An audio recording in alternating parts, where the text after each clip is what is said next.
Tarbiyah Sunnah Channel. Lillah, nyunnah, merenah. Yuk belanja di Tarbiyah Sunnah Mart. Dengan belanja di Tarbiyah Sunnah Mart, Anda turut berpartisipasi dalam dakwah yang diselenggarakan YTS. Bismillahirrahmanirrahim.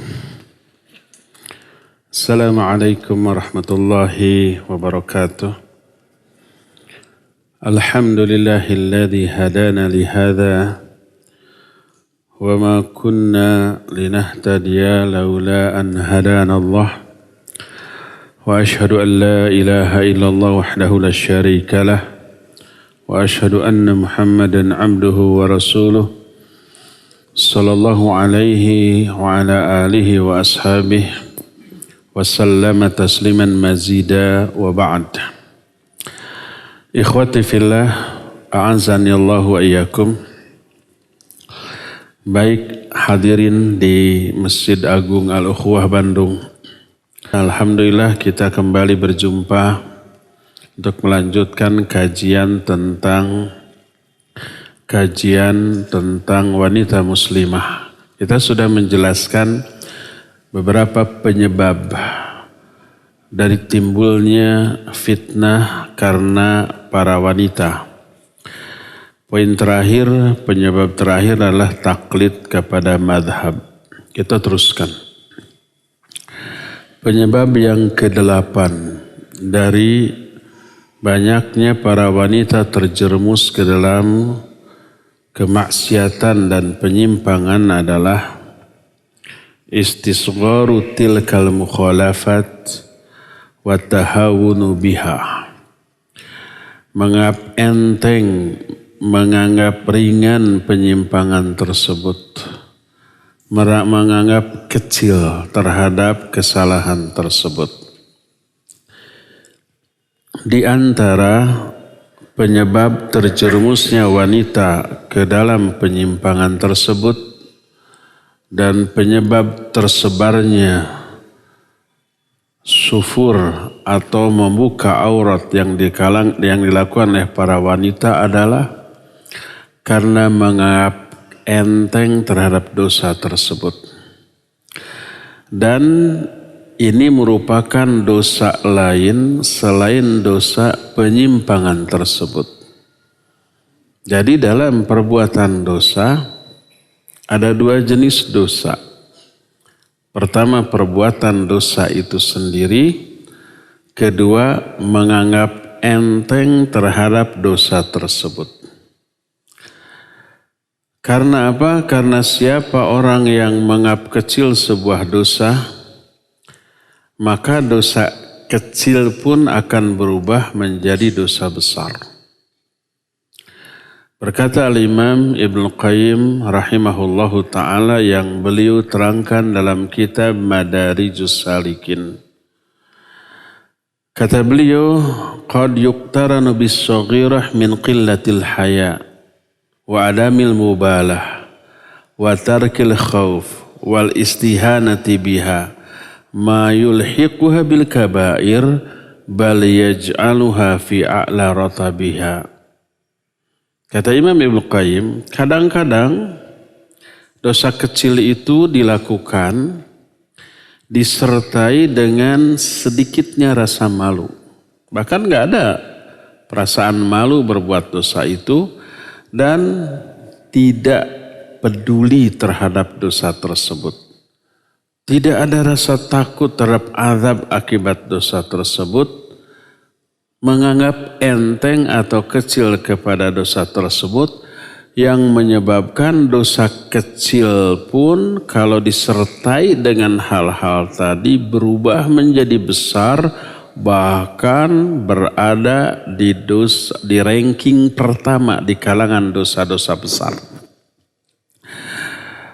Kenapa demikian? Karena menganggap kecil dosa berarti menganggap kecil terhadap perintah dan larangan Allah. Dosa ini hanya terjadi karena dua hal. Pertama, karena mengabaikan perintah. Kedua, karena melanggar larangan. Itu bentuk dosa. Setiap perintah yang Allah abaikan, dosa. Setiap larangan yang Allah langgar, dosa. Melanggar larangannya berarti menganggap kecil terhadap larangan Allah. Mengabaikan perintahnya berarti menganggap kecil terhadap perintah Allah Azza wa Jalla. Ditambah dengan husnudzon yang tidak pada tempatnya kepada Allah Azza wa Jalla. Husnudzon kepada Allah itu wajib.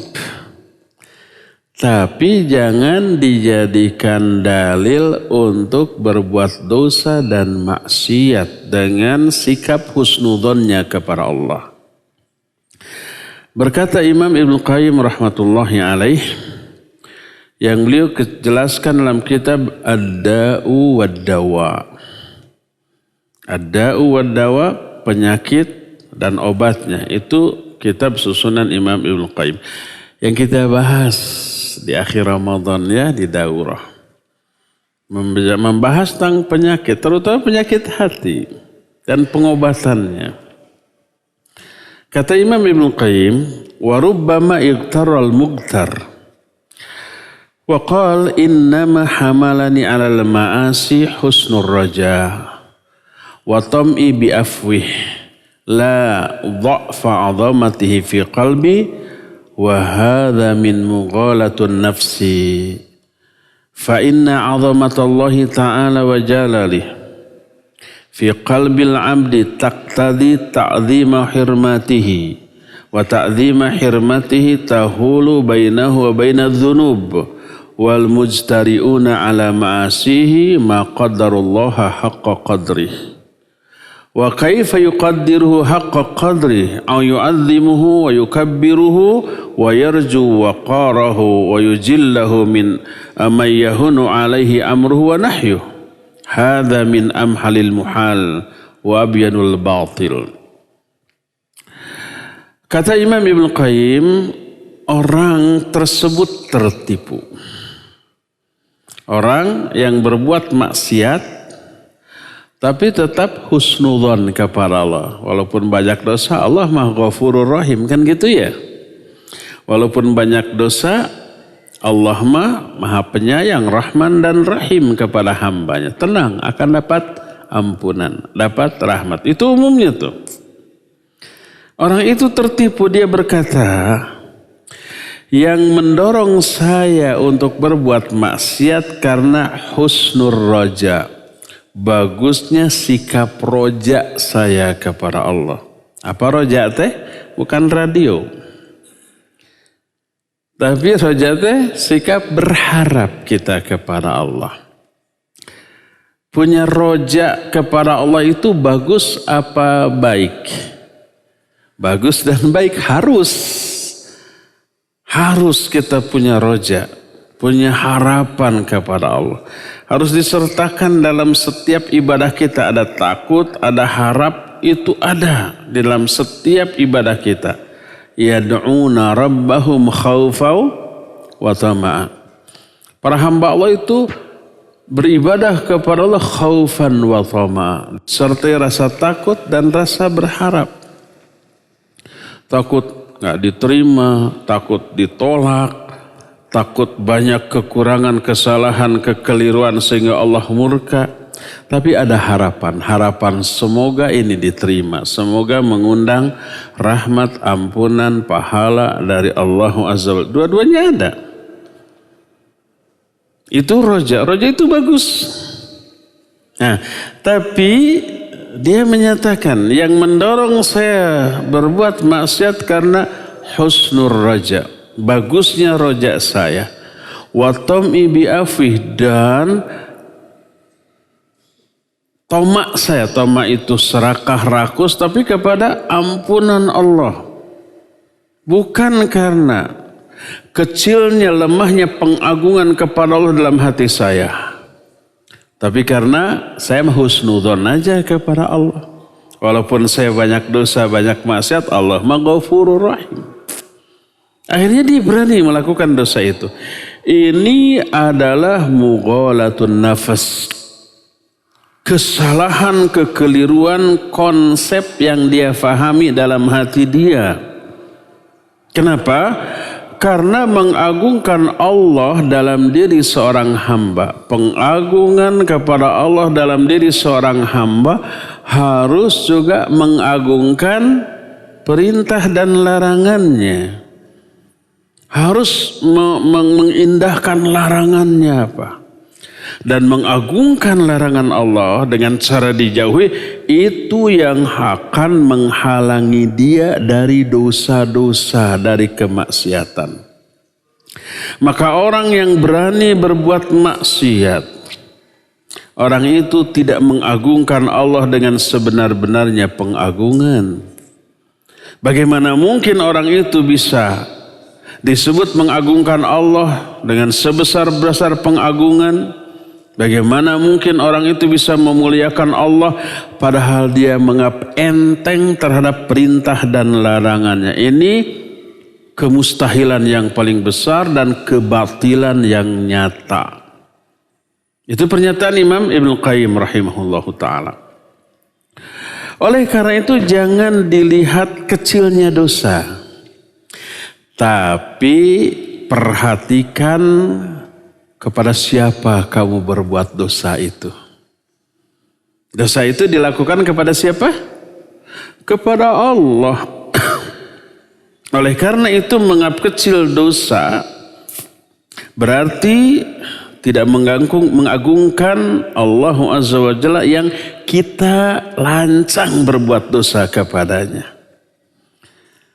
Oleh karena itulah maka orang yang mengagungkan Allah dalam dirinya pasti juga mengagungkan perintah dan larangannya dan akan mengabdi besar terhadap dosa sekecil apapun yang dia lakukan kepada Allah. Sebagaimana sabda Rasul sallallahu alaihi wasallam, ini seorang mukmin, perbedaan orang mukmin dengan orang fajir. Fajir itu durhaka. Kata Rasul sallallahu alaihi wasallam, innal mu'mina yara dhunubahu ka'annahu qa'idun tahta jabalin yakhafu an yaqa alaih wa innal fajira yara dhunubahu kadhubab marra ala anfi faqala bihi hakadha. Kata Rasul sallallahu alaihi wasallam, seorang mukmin melihat dosa-dosanya seolah-olah dia itu sedang duduk di bawah sebuah gunung besar. Dia khawatir gunung itu menimpa dirinya. Pejet sudah ya, kayak ayam geprek. Lebih dari itu malah. Bayangkan gunung menimpa kita. Gunungnya di sana, di daerah Timur Tengah itu bukan gunung seperti di kita banyak tanahnya, banyak pasir pohonnya. Di sana batu cadas. Seorang mukmin melihat dosa-dosanya seperti seolah-olah dia duduk di bawah sebuah gunung besar, gunung batu, kemudian dikhawatirkan gunung batu itu menimpanya. Bayangkan kalau kita tinggal di lereng sebuah gunung. Gunung itu rapuh, gundul, hujan terus-terusan, banyak kasus longsor. Kita tinggal di bawah lereng gunung itu. Kira-kira tenang enggak? Siang malam setiap detik kita siaga. Khawatir terjadi longsor lalu menimpa rumahnya, terkubur hidup-hidup. Tegang, takut ya. Begitulah perasaan seorang mukmin terhadap dosa-dosanya. Adapun orang fajir, dia melihat dosa-dosanya seperti lalat yang terbang ngeong di bawah di hadapan hidungnya, lalu dia tepis begitu sudah beres sudah. Nggak ada efek, nggak ada takut. Jangankan cuma lewat itu lalat, mencrok di hidungnya pun gak membahayakan dirinya dan tidak terlalu mengganggu dirinya. Sudah cuma digebah gitu, apa digebah bahasa Indonesia, digebah, diusir, udah. Hadis ini sahih riwayat Imam Bukhari dalam kitab Sahih Bukhari. Padahal sekecil apapun dosa pasti dibalas. Allah berfirman dalam Al-Quranul Karim, wa may ya'mal mithqala dzarratin syarran yarah. Siapa orang yang beramal dengan amal keburukan sekecil atom, bukan kacang atom loh, bukan sukro, kacang atom besar. Atom ini terlihat nggak dengan mata telanjang? Tidak. Atom itu kan bagian terkecil dari suatu unsur, sekecil debu gitu. Debu agak besar. Debu masih bisa dibelah? Mungkin bisa dibelah. Atom itu kan bagian terkecil dari suatu unsur yang tidak bisa dibelah-belah lagi, kecil. Sekecil itu. Sedikit ada pelajaran fisikanya ya. Sekecil itu dosa, Allah balas. Dan sekecil apapun azab di neraka karena dosa terkecil, naudzubillah, mengerikan ya enggak? Gimana azab yang paling ringan di neraka? Cuma dikasih sepasang sendal dari api neraka. Itu yang teringan loh.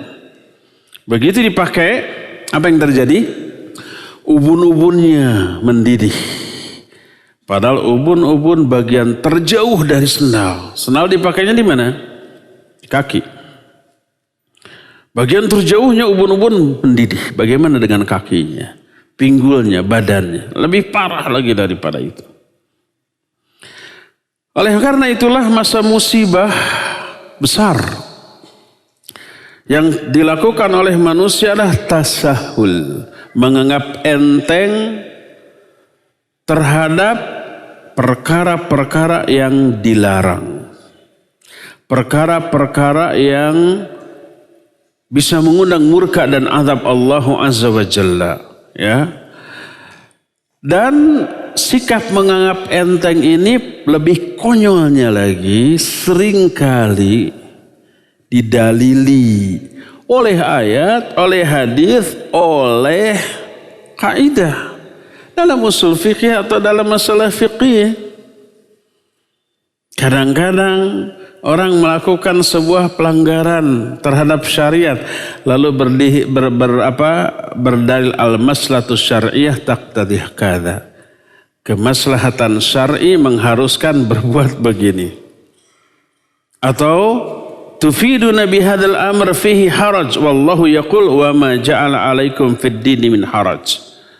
Kalau melaksanakan perintah ini berat bagi kita, padahal Allah tidak menginginkan keberatan dalam melaksanakan agama ini, sebagaimana firman Allah dalam Al-Quran surah Al-Hajj 78, wa ma ja'ala 'alaikum fid dini min haraj. Allah tidak pernah menjadikan agama ini bagi kalian sebagai sesuatu yang memberatkan kalian. Ini terlalu berat. Karena Allah gak menyukai keberatan. Makanya gak apa-apa. Ini yang lebih maslahat. Lalu lahir kaidah. Kaidahnya benar. Tapi penerapan yang keliru. Dar'ul mafsadah muqaddamun ala jalbil maslahah. Menolak madarat itu harus lebih didahulukan daripada meraih manfaat. Kalau kita pakai jilbab, ada madarat. Orang jadi takut. Orang jadi mengolok-olok agama kita. Orang jadi menghinakan sunnah yang kita terapkan, dan itu madarat. Kalau dibuka ada maslahat. Maka dar'ul mafsadat muqaddamun ala jalbil maslahah. Diterapkan kaidah itu. Kalau kita pakai jenggot, kalau kita cingkrang, lahir madarat, dituduh teroris, tukang ngebom, dituduh wahabi, dituduh apa lagi? Macam-macam tuduhan, ya. Dan itu madarat. Tapi kalau kita dicukur semuanya, lebih ganteng, terus dipanjangkan celananya, maslahat. Diterapkanlah kaidah dar'ul mafsadah muqaddamun ala jalbil maslahah. Jadi melanggar perintah Allah melanggar apa yang dilarang, diharamkan oleh Allah dan Rasulnya. Didalili oleh dalil. Akhirnya mereka merasa enjoy dengan penyimpangannya, enjoy tenauannya, menikmati penyimpangannya. Dilakukan secara lapang dada, ngemplong dan menganggap ini sebagai sebuah kebaikan. Dan tentu saja ini adalah termasuk salah satu di antara bukti nyata dari jebakan setan laknatullahi alaih. Imam Ibn Katsir rahmatullahi alaih menukil sebuah riwayat. Nabi SAW bersabda, qala Iblis. Iblis berkata, ahlaqtun nas bidzunub wa ahlakuni bila ilaha illallah wal istighfar. Aku akan hancurkan, aku akan binasakan manusia dengan dosa-dosa. Digoda agar manusia terjerumus ke dalam banyak dosa. Wa ahlakuni bila ilaha illallah wal istighfar. Tapi mereka manusia itu menghancurkan upayaku dengan la ilaha illallah dan istighfar. Kalimat tauhid, istighfar itu menghapus dosa. Sudah berupaya, berjuang keras menggoda agar manusia terjerumus ke dalam dosa. Setelah berhasil, manusia itu tobat. Capek gawe, teka pakai. Sudah capek berbuat, nggak ada hasilnya kan gitu ya. Falamma ra'aitu dzalik. Maka ketika aku melihat hal itu, kata Iblis, ahlaktuhum bil ahwa. Aku jerumuskan mereka dengan hawa nafsu. Aku bisikkan ke dalam hati mereka, kefikiran mereka, akal mereka. Fayahsabuna annahum minal muhtadin. Lalu mereka menyangka bahwa mereka itu termasuk orang-orang yang sesuai dengan petunjuk Allah. Dosanya dianggap benar. Karena apa? Setan menjerumus membisikkan argumentasi yang akhirnya menganggap benar terhadap kesalahan yang dilakukannya. Kalau sudah menganggap benar terhadap kesalahan yang dilakukannya, apa mungkin dia tobat dari kesalahan itu? Gak mungkin. Tobat dari apa? Ini benar kok, gak salah kan gitu ya? Itu bukti nyata keberhasilan setan. Banyak orang yang menganggap benar terhadap dosa kesalahan yang dilakukannya dengan berargumentasi argumen yang diambil dari Quran, dari hadis yang sahih dan kaidah yang benar di kalangan para ulama. Ayatnya pasti benar. Hadisnya yang sahih pasti benar. Kaidahnya pasti benar. Apa yang salah? Aplikasi, interpretasi, pemahaman, penafsiran dia tentang ayat, hadis, dan kaidah tersebut. Kalimatul haqq wa urida bihil batil. Kalimat yang benar tapi diterapkan untuk mendukung sebuah kebatilan. Padahal sikap seorang muslim selalu menyelaraskan diri dengan manhaj Allah dan Rasulnya. Ini ayat begitu, udah lakukan. Ini hadis begini, udah lakukan. Allah berfirman dalam surah An-Nisa ayat 65, "Fala wa rabbik la yu'minuna hatta yuhakkimuka fima shajara bainahum, thumma la yajidu fi anfusihim harajan mimma qadait wa tusallimu taslima." Demi Rabbmu, demi Allah, mereka itu tidak dikatakan beriman sehingga mereka menjadikan kamu, hai Muhammad, sebagai hakim terhadap perkara yang diperselisihkan di kalangan mereka, lalu mereka tidak merasakan keberatan sedikit pun dalam hati mereka terhadap apa yang engkau tetapkan dan pasrah dengan sepasrah-pasrahnya.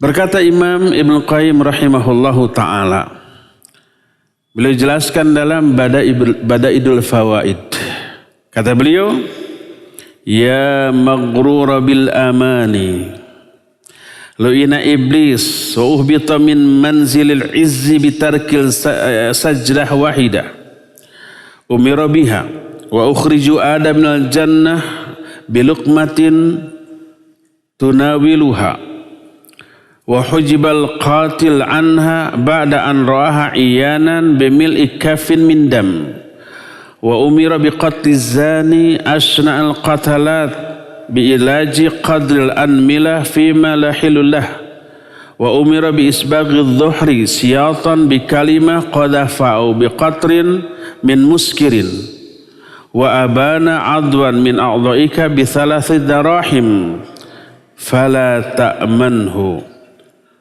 Kata Imam Ibnu Qayyim, wahai orang-orang yang tertipu dengan argumentasi batil. Perhatikan, iblis dilaknat, dikeluarkan, diturunkan dari tempat mulia hanya karena meninggalkan satu perintah dengan satu kali sujud. Sujudnya juga bukan kepada Allah, tapi kepada apa? Kepada Adam. Sujud bukan untuk ibadah, tapi untuk menghormati Adam. Yang saat itu dibolehkan sujud dengan dibolehkan menghormat dengan cara sujud kepada sama makhluk atas perintah Allah saat itu ya. Dan syariat beberapa nabi sebelumnya membolehkan itu. Adapun syariat Nabi Muhammad SAW melarang sujud sekalipun dalam bentuk untuk menghormat. Tidak boleh menghormat dalam bentuk sujud. Lau kuntu amiran ahadan liyasjuda li ahadin la amartul mar'ata litasjuda li zawjiha li admi haqqihi 'alaiha. Seandainya aku boleh memerintahkan seseorang untuk sujud kepada orang lain, saya akan aku perintahkan seorang istri untuk sujud kepada suami saking besarnya, agungnya hak-hak suami atas diri istrinya. Seandainya boleh disuruh sujud, tapi karena nggak boleh, nggak menyuruh para istri untuk sujud kepada suami.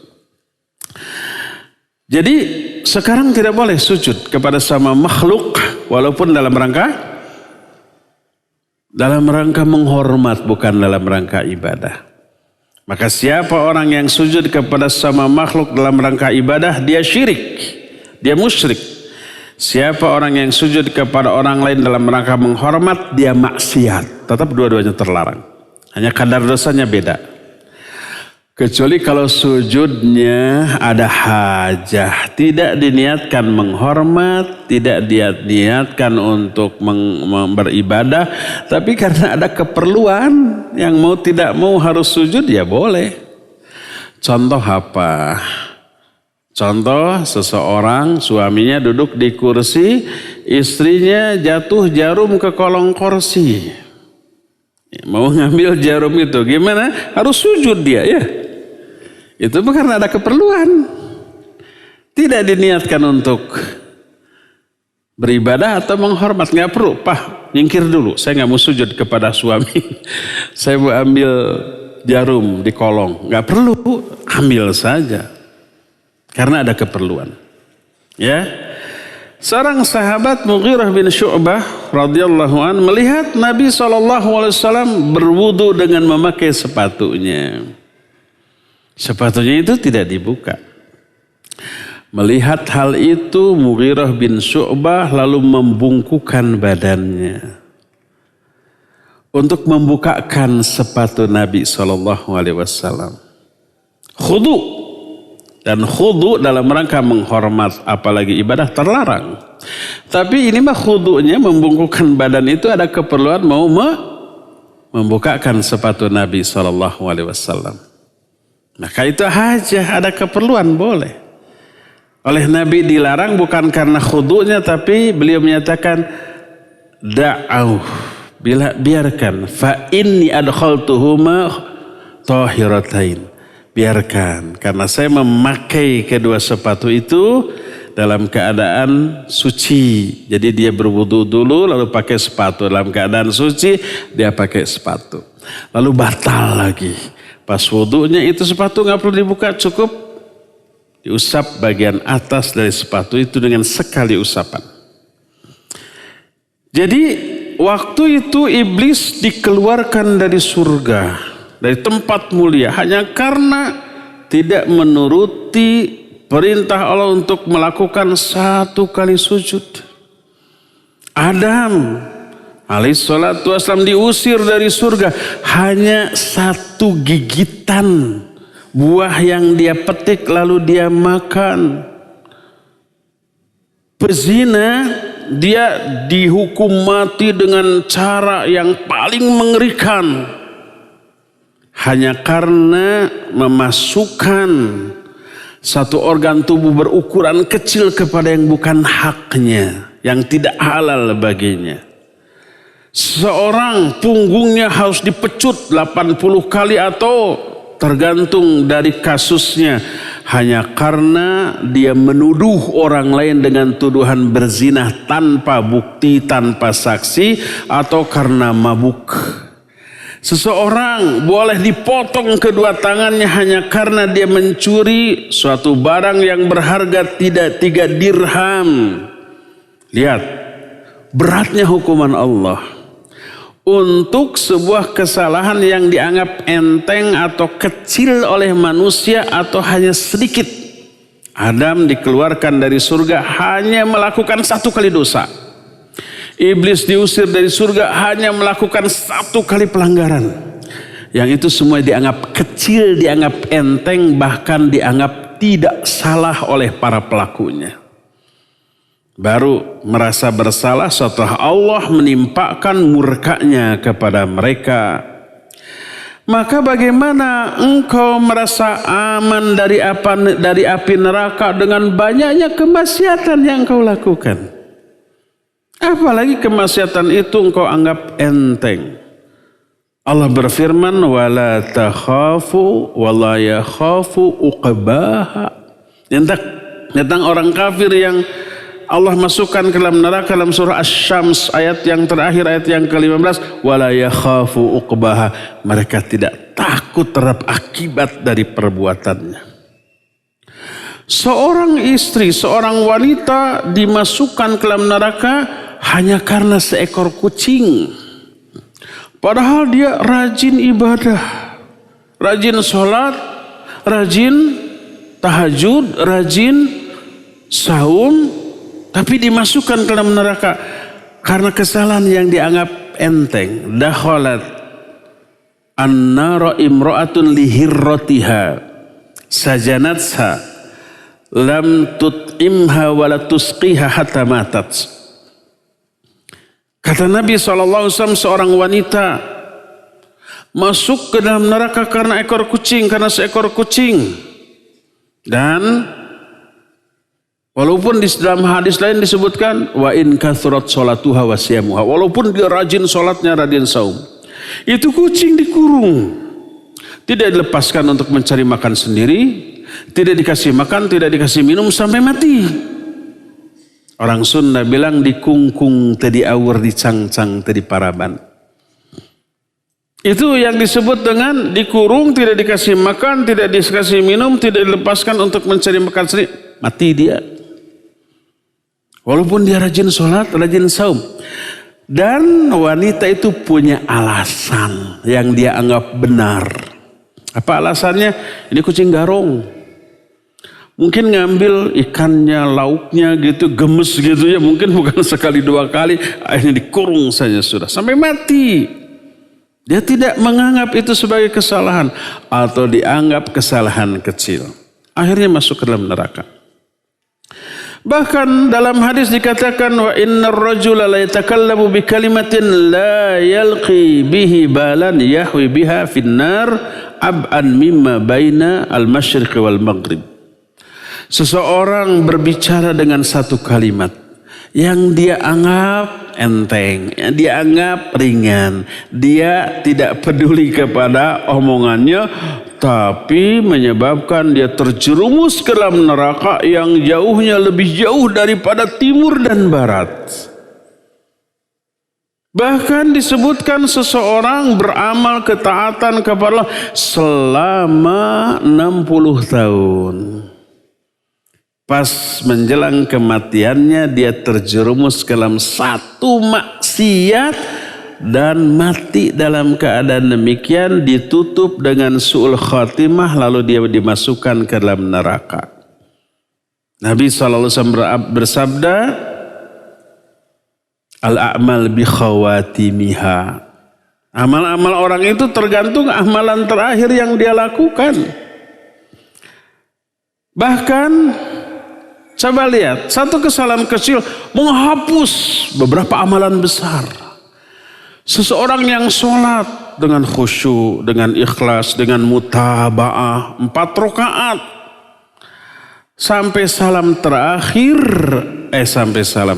sampai tahiyat akhir, dia hanya meninggalkan satu rukun yang enteng, yaitu apa? Salam. Dia tidak salam. Setelah membaca tasyahud akhir sampai wa min fitnatil mahya ummati wa min fitnatil masihid dajjal, sudah saja langsung berdiri tidak salam. Hanya meninggalkan satu amalan enteng ringan, yaitu salam. Salam itu capek apa tidak? Tidak. Enteng apa berat? Super enteng. Gak perlu tenaga. Kecuali kecil sekali. Gak perlu pulsa, gak perlu kuota, gak perlu biaya, gak perlu ngos-ngosan, gak perlu tipe bergeg, tipe pereket.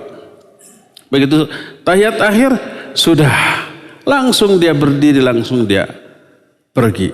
Satu amalan enteng yaitu salam yang tidak dilakukan menghapus, membatalkan seluruh sholat dari awal dia. Demikian juga saum. Dari mulai azan subuh kita berhenti makan minum syahwat. Pas beberapa menit atau 1 menit menjelang azan maghrib, dia makan, dia minum. Dengan mengetahui bahwa itu belum waktu maghrib. Disengaja dan meyakini batalnya. Lapar, haus, lemes yang dia lakukan sejak apa? Sejak subuh. Terhapus semuanya oleh 1 menit terakhir yang dia lakukan berupa makan dan minum. Demikian juga umpamanya tawaf. Berapa putaran?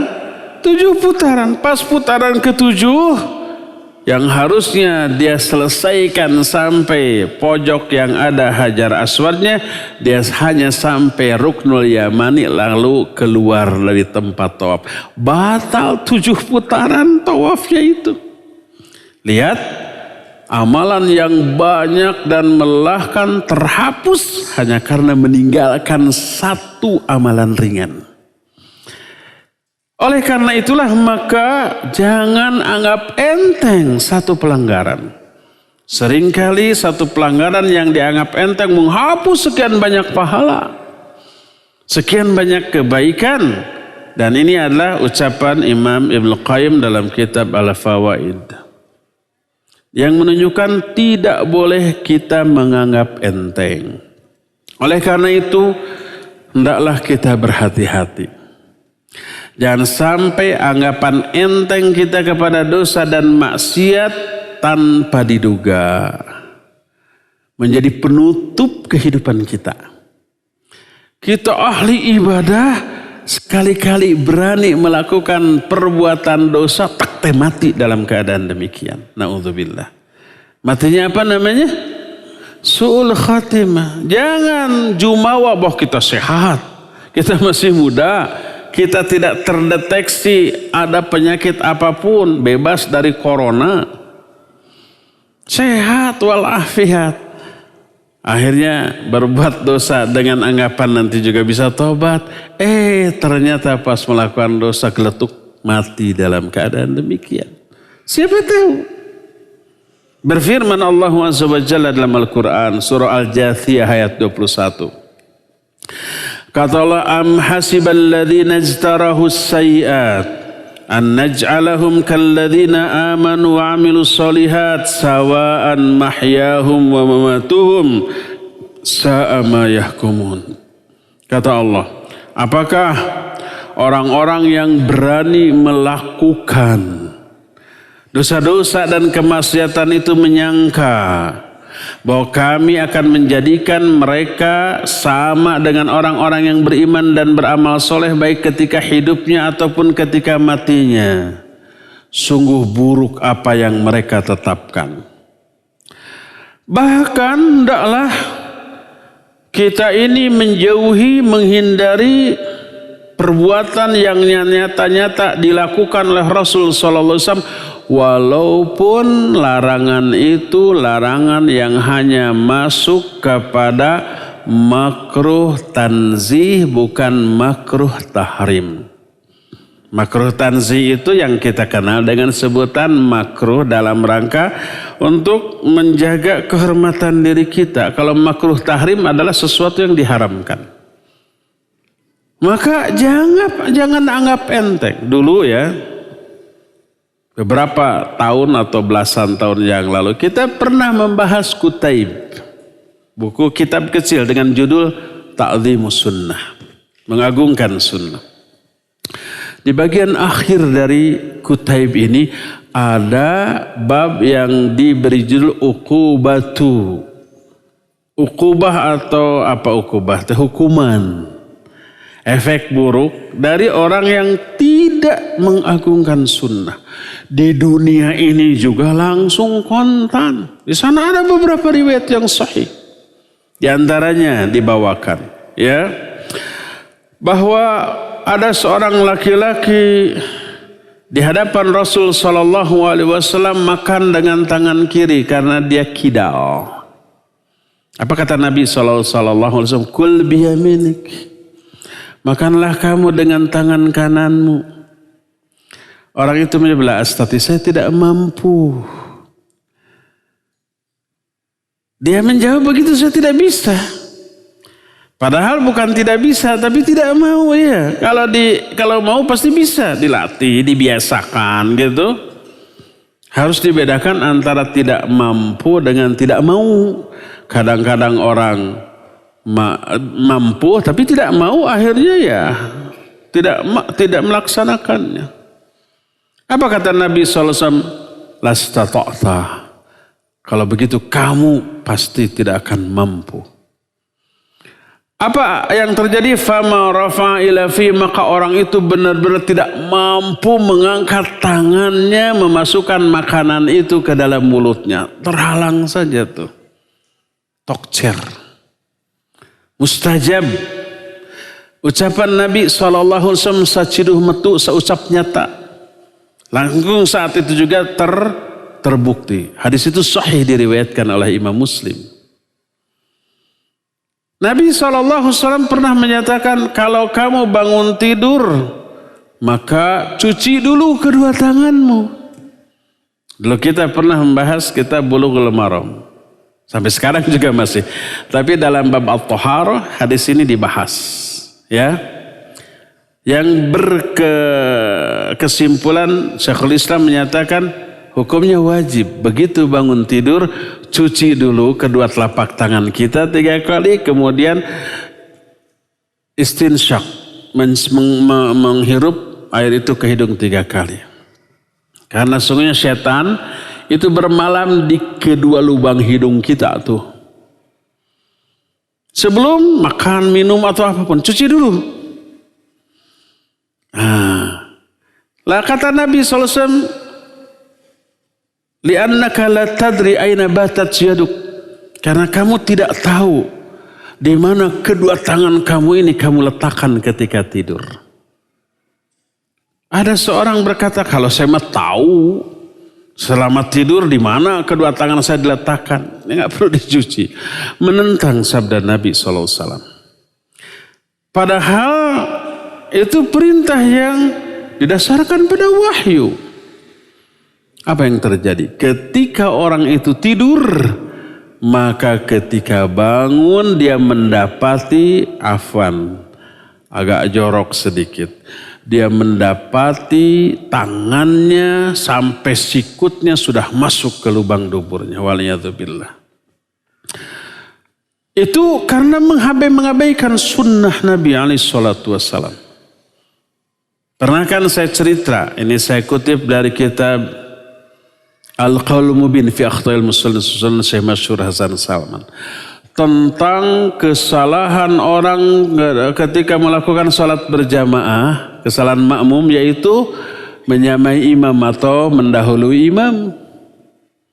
Dalam gerakan-gerakan salat Nabi SAW melarang jangan kalian dahului, atau kalau enggak Allah akan merubah wajah kamu menjadi wajah himar.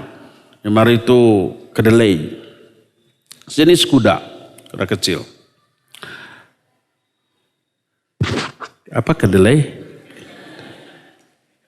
Kedelai. Apa? Kuda. Keledai. Keledai. Kedelai. Apa bedanya? Kedelai kacang ya? Oh, kacang kedelai. Jadi yang benar keledai. Kedelai. Atau kamu akan dirubah wajahmu menjadi wajah keledai. Ada satu riwayat yang dinukil oleh Syekh Masyhur Hasan Salman. Ada seorang alim, orang ulama, ilmunya luar biasa, Masya Allah. Banyak jamaahnya yang hadir. Tapi anehnya setiap ngajar selalu menutupi wajahnya dengan imamah. Dengan apa imamah itu yang kain yang di Pak Haji apa? Sorban. Ditutupkan. Sehingga muridnya nggak tahu wajahnya. Ada salah seorang yang penasaran. Ikuti sampai rumahnya. Minta izin masuk silakan. Izinkan. Saya mau tanya kenapa Anda selalu menutup wajah Anda? Boleh nggak saya melihat? Dia bilang kamu akan kaget. Enggak. Kamu janji tidak akan diberitahukan ke orang? Ya. Dibukalah. Dan terkejut. Wajahnya mirip wajah apa tadi? L dulu, D dulu. L, keledai. Lalu dia cerita. Ditutup lagi. Dulu saya orang yang mengabaikan sunnah. Ketika sedang dibahas hadis Nabi SAW, jangan kalian mendahului imam, atau kalau enggak Allah akan merubah wajahmu menjadi wajah keledai. Aku enggak percaya, sengaja aku siap imam. Sudah ketika sholat mendahului imam, begitu pulang seluruh keluargaku menjerit. Mengusir aku. Kenapa? Siapa kamu? Ternyata wajahku berubah menjadi wajah keledai. Dan sejak saat itu aku bertobat, menangis atas kekeliruan kesalahanku. Allah langsung mengadabku di dunia ini juga. Lalu dia belajar ilmu, belajar sampai menjadi seorang alim dan mengajar. Makanya aku tutup wajahku sampai sekarang. Ingat. Jangan abaikan sunnah Nabi SAW. Kadang di dunia ini juga sudah diberi balasan azab. Tidak semua orang memperoleh azab seperti ini di dunia. Tapi azab dunia jauh lebih enteng daripada akhirat. Jangan sampai merasa aman. Alhamdulillah saya tidak jadi keledai. Alhamdulillah kalau saya bangun walaupun saya ngomong tadi, tetap tangan saya tidak masuk kemana-mana. Mungkin tidak dihukum di dunia, tapi kalau hukuman itu ditangguhkan di akhirat akan jauh lebih dahsyat daripada hukuman di dunia. Waliyadzubillah. Berdasarkan hal itulah maka Nabi alaihi salatu wassalam banyak memberikan perintah dan juga larangan, yang kadang perintah larangannya tidak jatuh pada haram apabila dilanggarnya. Kadang-kadang jatuh kepada haram, kadang-kadang jatuhnya kepada makruh. Beliau melarang makan minum pakai tangan kiri. Beliau juga melarang dan memerintahkan sesuatu untuk kehidupan sehari-hari kita laksanakan. Berfirman Allah Azza wa Jalla, "Wa ma atakumur rasulu fakhudhuh wa ma nahakum anhu fantahu." Apa saja yang diperintahkan oleh Rasul kepada kalian, ambil, laksanakan. Dan apa saja yang dilarang, maka jauhi dengan sejauh-jauhnya. Oleh karena itulah, maka betapa banyak orang yang apabila dikatakan inilah sunnah, lakukan. Ini menyimpang dari sunnah, maka jauhi sejauh-jauhnya. Tapi dia menjawab, aku tidak mampu karena terlalu beratnya hal ini bagi diriku. Atau dengan menyatakan, ini kan sekadar sunnah, tidak wajib. Jangan terlalu memberat-beratkan diri dengan yang sunnah lah, gitu kan? Banyaklah orang yang mengatakan begitu. Dan ini termasuk salah satu di antara sikap meremehkan sunnah Nabi SAW. Ya. Berdasarkan hal itu, sekali lagi jangan anggap kecil sebuah dosa, karena sekecil-kecil dosa mengundang turunnya azab, dan seringan-ringan azab di dalam neraka jauh lebih dahsyat daripada seluruh penderitaan yang pernah ada di alam dunia. Berkata Rasul sallallahu alaihi wasallam dalam hadis sahih riwayat Imam Bukhari dan Imam Muslim, "Inna ahwana ahlin nari adzaban yaumal qiyamah la rajulun tudau fi akhmasi qadamai jumratan yagli minha dimaghuh." Sesungguhnya azab yang paling enteng, paling ringan, paling kecil bagi ahli neraka pada hari kiamat adalah seseorang yang diletakkan bara api neraka di bawah kedua telapak kakinya. Dalam riwayat lain sepasang sendal itu dari baranya. Baranya loh, bukan apinya. Mana yang lebih panas, baranya apa apinya? Apinya lebih panas. Ya dua-duanya panas. Tapi kadar panas api lebih tinggi daripada baranya. Ini hanya bara api, tidak menyala kan ya. Tapi masih ada kandungan apinya. Maka diletakkan bara api di kedua telapak kakinya, maka dengan itu mendidihlah otak orang tersebut di kepalanya. Ini apa? Sekecil-kecil dan seenteng-enteng azab di neraka. Oleh karena itu, anggaplah itu dosa kecil. Tapi sekecil-kecil dosa mengundang turunnya azab, dan seenteng-enteng azab untuk sekecil-kecil dosa adalah diberinya bara api di bawah kedua telapak kaki. Dengan hal itu mendidihlah otak orang itu di dalam neraka. Bagaimana dengan azab yang jauh lebih besar lagi daripada itu? Tentu saja jauh lebih membuat menderita orang tersebut. Ya. Berdasarkan hal itulah maka jangan anggap enteng dosa. Jangan anggap kecil dosa.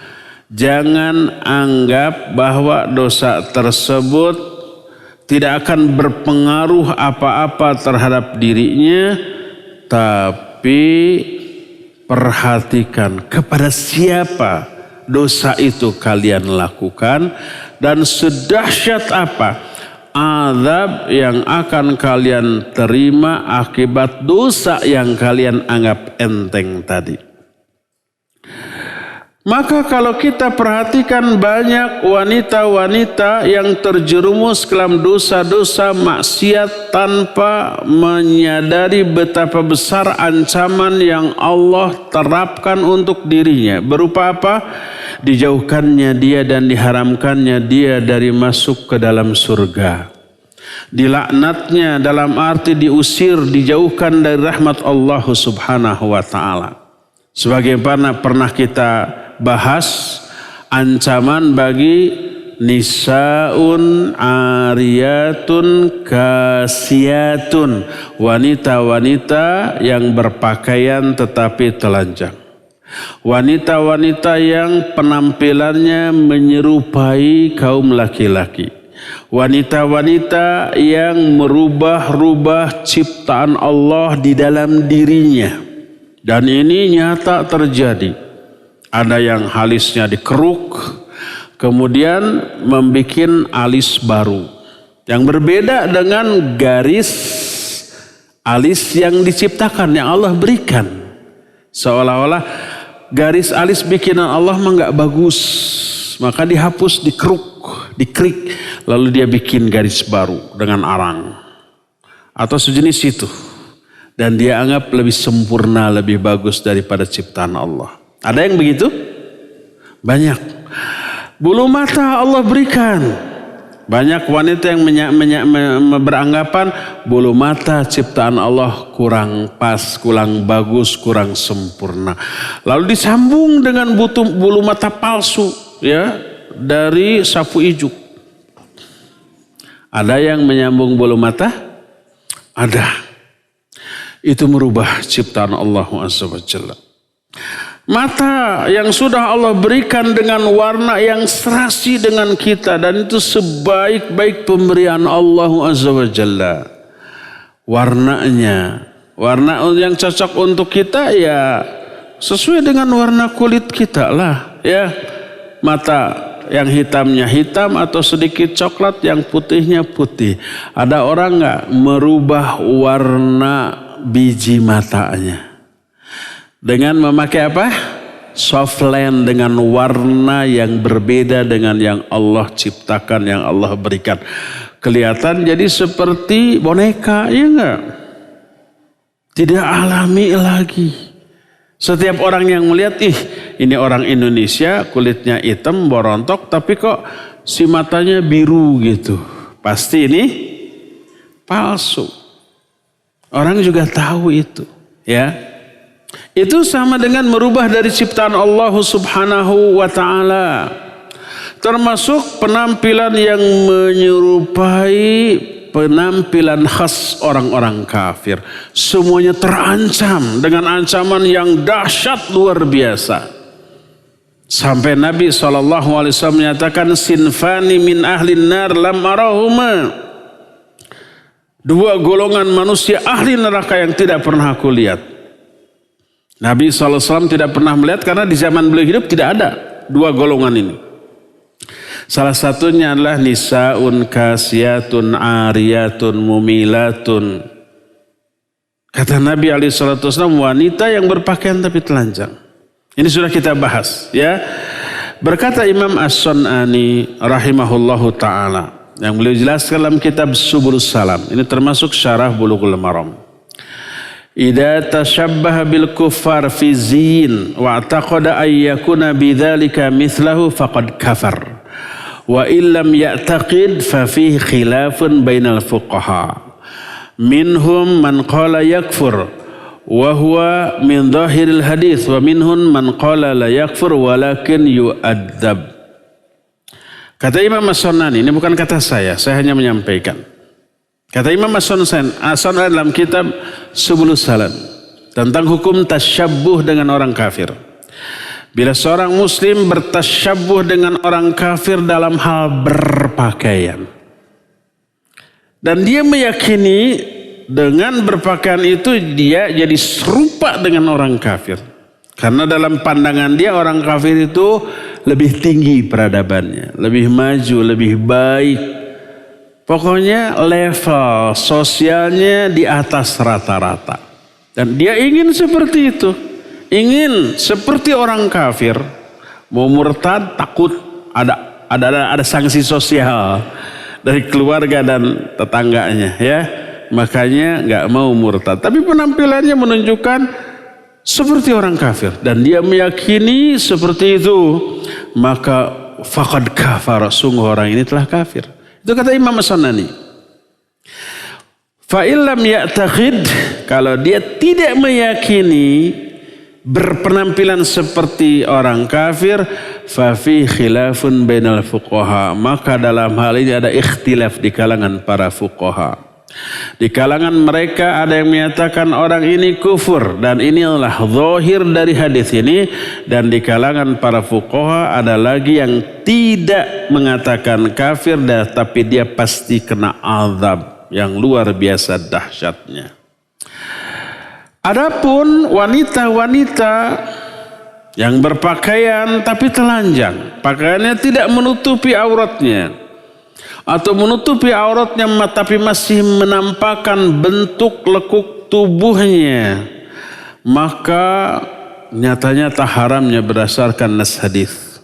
Ada fatwa dari Lajnah Daimah, siapa orang yang menghalalkan perbuatan demikian, tidak merasa berdosa dengan mengumbar aurat, bahkan bangga dengan hal itu, sungguh orang itu telah kafir. Wanita-wanita yang sengaja membuka aurat dan tidak merasa berdosa dengan hal itu, bahkan bangga dengan penampilannya yang membuka aurat, orang itu telah murtad, keluar dari Islam.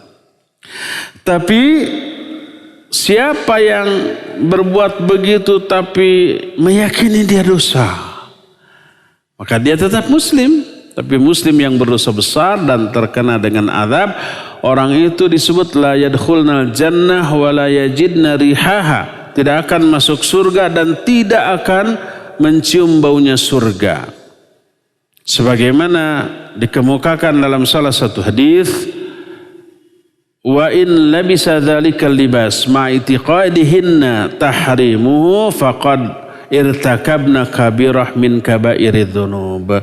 Siapa yang mengenakan pakaian yang masih mengumbar aurat tapi dia masih meyakini keharamannya, dia meyakini dirinya dosa, maka orang itu telah melakukan dosa-dosa yang amat sangat besar yang menyebabkan dia terkena dengan azab. Tapi dia tidak kufur.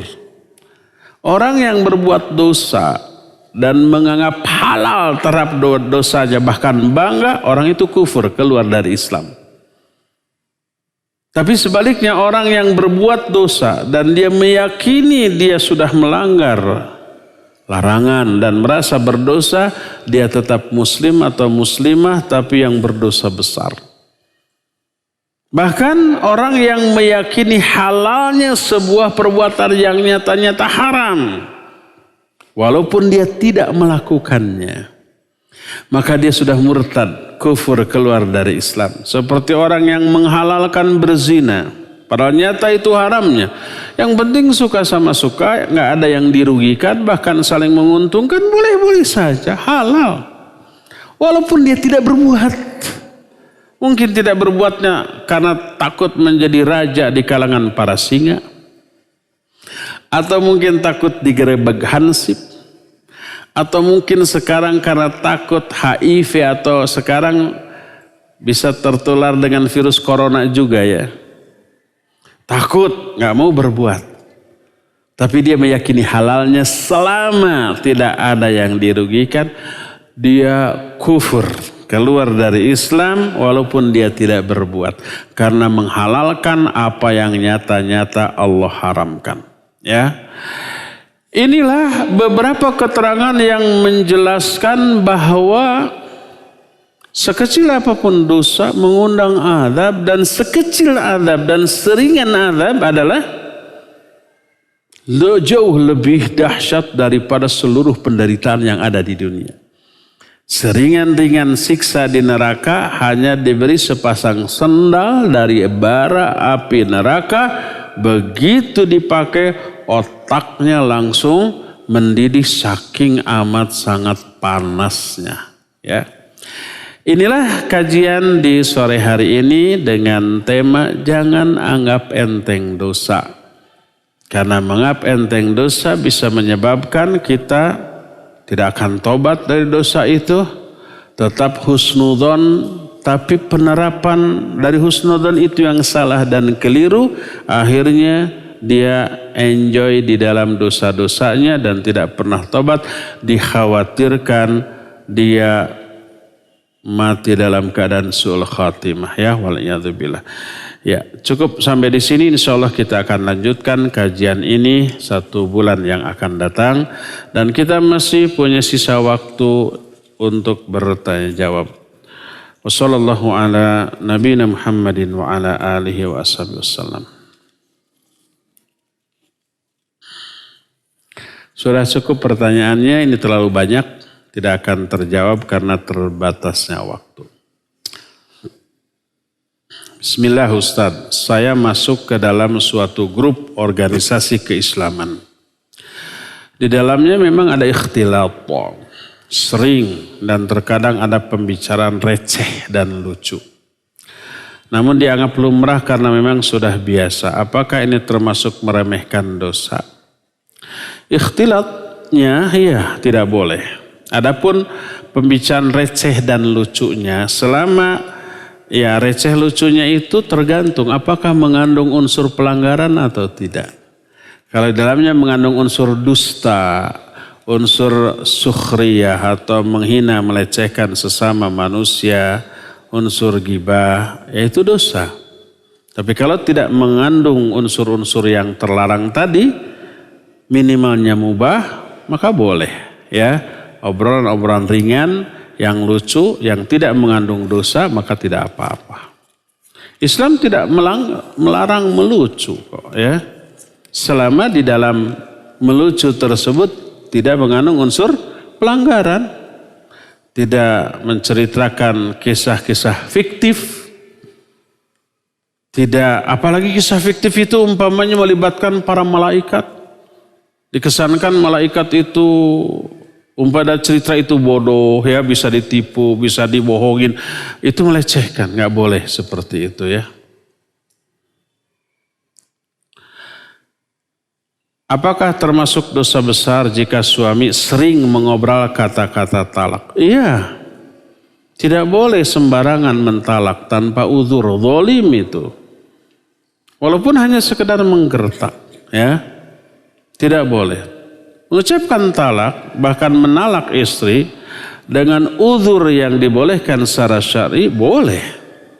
Asal alasannya tepat. Tapi kalau tidak ada alasan, maka itu hanya sebuah kezaliman. Adapun kalau ucapan talak, baik secara terus terang ataupun secara isyarat, yang dilakukan oleh istri tanpa uzur syar'i, maka haram. Kadar keharamannya lebih besar daripada yang dilakukan oleh suami kepada istrinya. Jadi tidak boleh. Apakah berdosa jika istri mengajukan cerai karena sudah 3 kali ditalak? Bahkan lebih. Ya, kalau sudah ditalak bukan istri yang mengajukan cerai dong. Otomatis talak. Sudah lebih dari 3 kali nggak bisa rujuk. Sekali suami bilang talak, udah. Tapi dalam masa iddah mereka masih tetap serumah. Bisa rujuk. Kalau sudah mau rujuk, baik dengan kata-kata kita rujuk sekarang. Atau dengan isyarat langsung melakukan hubungan suami istri tanpa ngomong apapun. Otomatis talak, otomatis rujuk.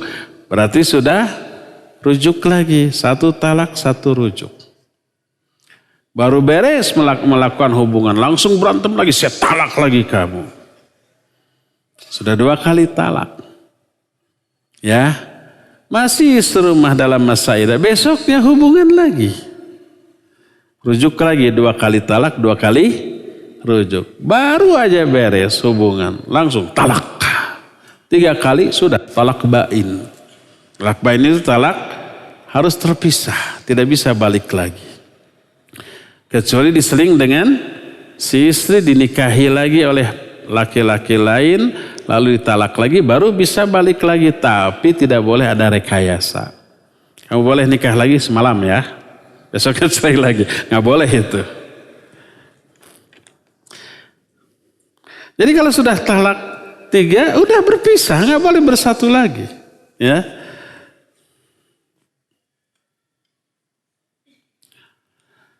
Kan sebentar lagi mau puasa, masih lama, 1,5 bulan lagi. Saya selalu puasa sebelum puasa ada tradisi minta maaf. Apakah sebelum puasa minta maaf itu disyariatkan? Tidak disyariatkan. Boleh nggak meminta maaf? Secara umum bagus, tapi tidak boleh dikaitkan dengan momen apapun. Tapi kalau dikaitkan dengan momen tertentu seperti Idul Fitri, Idul Adha, atau momen tertentu yang momen itu tidak ditetapkan oleh syariat, selalu dikaitkan berarti menetapkan syariat disunnahkannya meminta maaf sebelum Ramadan. Berarti itu menambah syariat baru. Meminta maaf hukumnya bagus ya secara umum. Tapi kalau itu dijadikan ketentuan syar'i berdasarkan otaknya tanpa dalil, maka tidak boleh. Bukan tidak boleh meminta maafnya, tapi tidak boleh mengaitkan meminta maaf dengan Ramadan, dengan Idul Fitri, dengan Idul Adha, atau dengan momen yang lainnya. Seperti itu.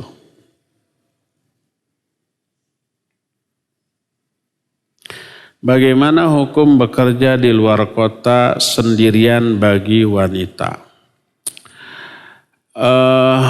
Kalau dia tinggal di kota tersebut berarti sudah bukan di luar kota lagi. Umpama ya, dia orang Bandung dapat kerja di Jakarta. Dia berangkat ke Jakarta diantar mahramnya, ayahnya, kakaknya, adiknya. Lalu dia tinggal di Jakarta. Berarti dia sudah pindah ke Jakarta. Berarti dia tidak safar lagi ketika bekerja ya. Tapi kalau ketika dia pulang kampung ke Bandung nggak boleh sendirian.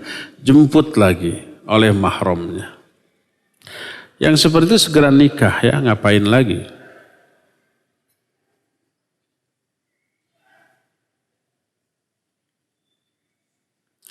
Bagaimana hukum seorang ayah yang melarang istrinya untuk tidak mengikuti pemahaman anak-anaknya. Padahal anaknya menjalankan sunnah dan ayahnya tidak suka istrinya ikut ke kajian bersama anaknya. Bagaimana sikap anaknya? Ini sering kasus ini. Dan sering saya jawab. Satu-satunya cara agar orang tua, ayah, suami, atau istri, atau anak-anak tidak melarang kita dari ngaji adalah tampakkan hasil positif dari ngaji. Setelah ngaji itu harus ada perubahan yang lebih baik. Setelah ngaji lebih lembut, lebih perhatian, lebih mulia akhlaknya, ya. Pokoknya lebih terasa efek baiknya ke semua orang yang ada di rumah, tetangganya, sahabat-sahabatnya. Kalau tadi ayahnya melarang istrinya, setelah istrinya ngaji, dia lebih perhatian ke suami, lebih berbakti, lebih meningkatkan servis dan pelayanan, lebih lembut. Suaminya merasakan perubahan ini. Lalu dia bertanya, "Mah, sekarang ini akhir-akhir ini tuh beda loh. Mama tuh baik, gak pernah marah, gak pernah cerewet, gak pernah pokoknya nyaman. Kenapa begitu?" Jawab, hasil ngaji, Pak. Pengajian di tempat saya ngaji mengajarkan istri itu harus begitu. Kira-kira kalau begitu suami bilang, "Jangan lagi ngaji, Mah. Saya gak mau Mama jadi solihah." Begitu enggak? Enggak mungkin. Bagus, alhamdulillah. Bawa anak-anak sekalian biar berbakti kepada ayahnya tuh. Bapak mah nanti aja.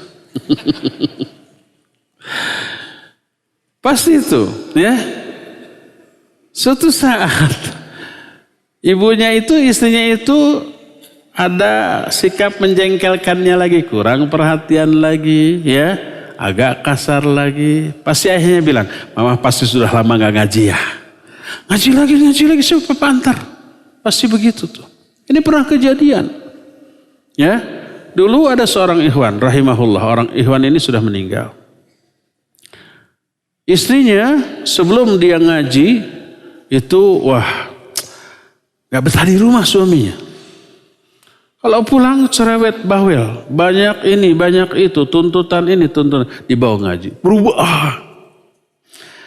Nah, setelah berubah begitu, keluarga ini berubah nyaman, ngaji bareng segala macam.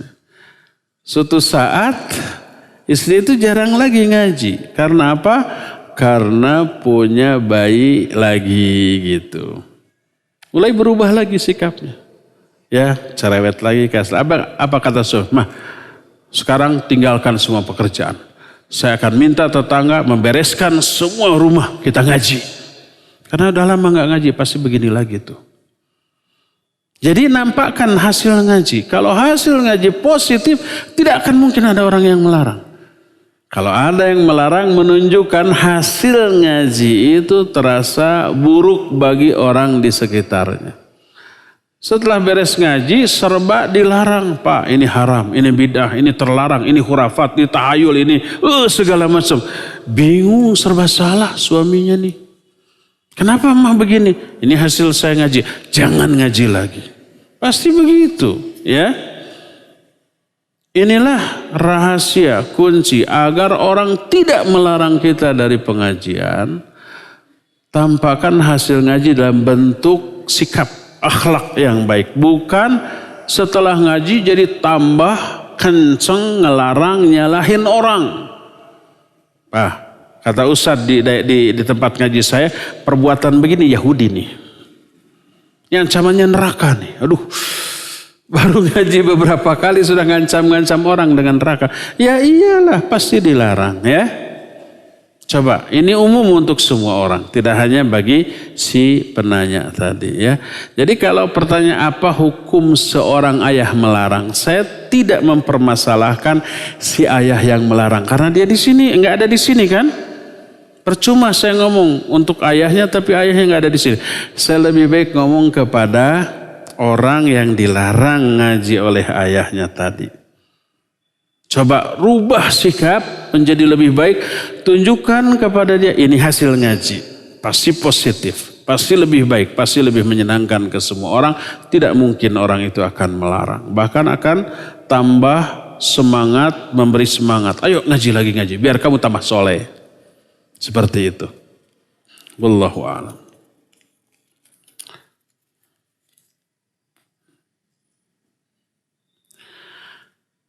Berkaitan dengan tema, apakah duduk dengan bersender dengan satu tangan, duduk yang dilarang apakah berdosa atau perkara yang makruh?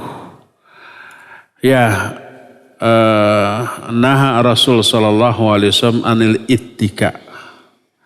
Nabi sallallahu alaihi wasallam melarang ittika ketika beberapa momen, termasuk makan atau minum.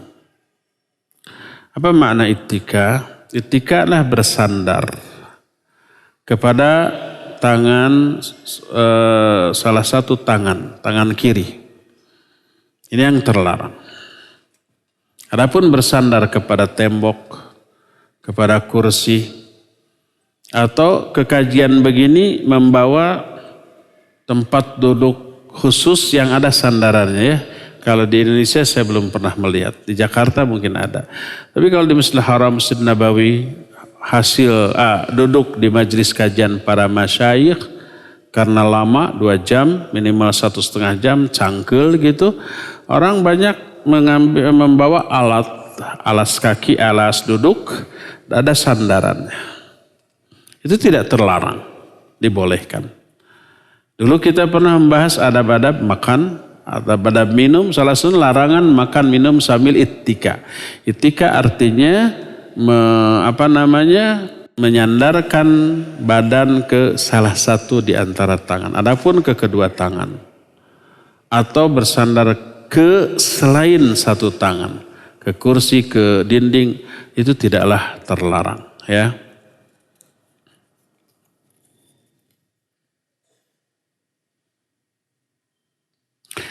Bagaimana cara meyakinkan diri bahwa Allah Maha melihat dan tidak menganggap enteng dosa di saat sendiri?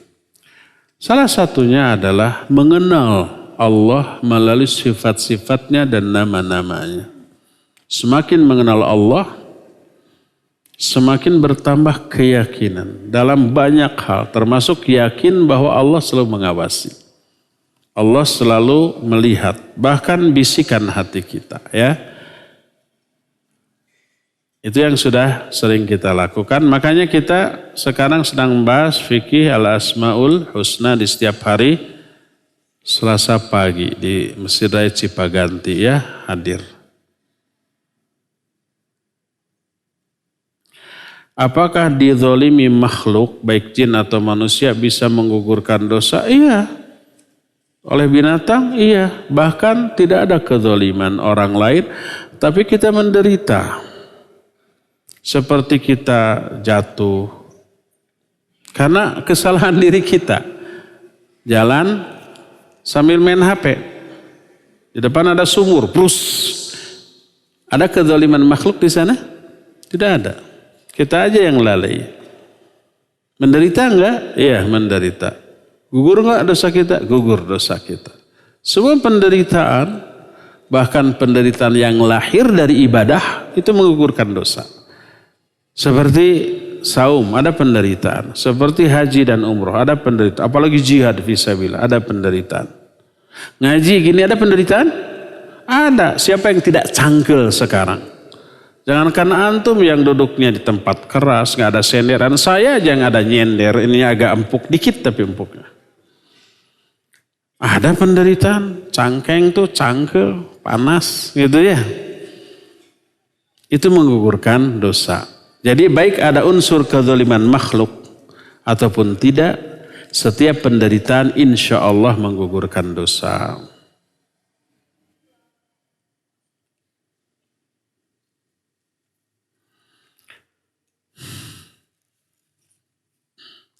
Ustaz, apa ada amalan khusus untuk mendapatkan pekerjaan? Ada, cari pekerjaan itu, ngelamar. Kalau nggak mencari, nggak melamar, nggak dapat. Itu amalan khususnya, ya. Ada doa, ada banyak. Di antara Allahumma la sahla illa ma ja'altahu sahla wa anta taj'alul huzna idza syi'ta sahla. Ya Allah, tidak ada kemudahan kecuali apa-apa yang telah Engkau jadikan mudah. Dan Engkau bisa menjadikan segala yang menyedihkan menjadi kemudahan. Ya, la ilaha illa anta subhanaka inni kuntu minadh dhalimin. Doa siapa itu? Doa Nabi Yunus. La ilaha illa anta subhanaka inni kuntu minadh dhalimin. Ya. Karena pengangguran adalah penderitaan. Mungkin salah satunya disebabkan karena dosa dan kemaksiatan kita. Keluar dari kesulitan itu ada doa. Salah satunya tadi doa Nabi Yunus. La ilaha illa anta subhanaka inni kuntu minadh dhalimin. Ini doa yang dibaca oleh Nabi Yunus ketika Nabi Yunus berada di perut ikan, terpenjara di sana, baca doa ini keluar. Dan ini menjadi doa untuk bisa keluar dari kesulitan, termasuk kesulitan karena nganggur, belum dapat pekerjaan. Saya sudah mencari tapi tak kunjung dapat. Doakan Ustadz agar saya mendapatkan kerja, agar saya segera menikah. Oh, masih jomblo. Semoga ikhwan ini oleh Allah Azza wa Jalla disegerakan memperoleh pekerjaan dengan gaji besar dan memperoleh jodoh, ya. Wanita yang solihah yang siap seperti para pekerja SPBU. Memulai dari nol.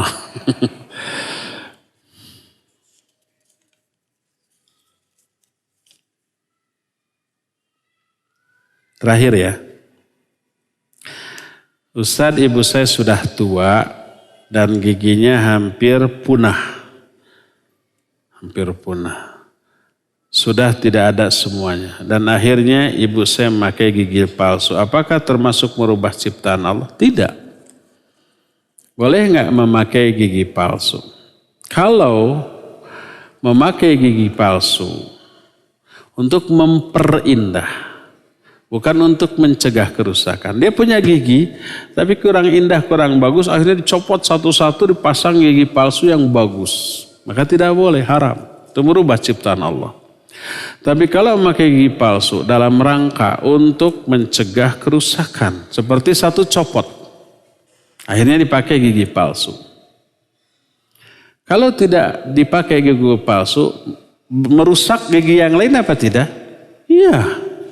Akhirnya gigi yang kiri kanan dari yang copot itu nanti bisa saling mendekat. Jadi karehol semuanya. Ya. Terus pertahanannya menjadi lemah, akhirnya copot. Yang bawahnya menjadi memanjang. Begitu tuh. Coba tanya ke dokter gigi. Ada dokter gigi di sini? Dentis, ada dentis?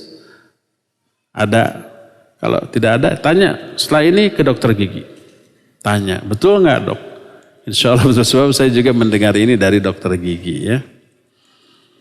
Jadi memasang gigi palsu dalam rangka menghindari kerusakan yang lebih besar, kerontokan gigi yang lebih parah. Boleh. Ada seorang yang murid Syekh Al-Albani rahimahullah suka hadir di majelis pengajian Syekh Al-Albani. Orang itu mau bertanya tentang hukum memakai gigi palsu. Tapi nggak keburu azan. Akhirnya sholat. Pas ketika mau wudhu, aku melihat Syekh Al-Albani mencopot gigi palsunya. Kemudian beliau berwudu. Gak jadi nanya. Ini menunjukkan apa? Boleh ya, dibolehkan. Terakhir.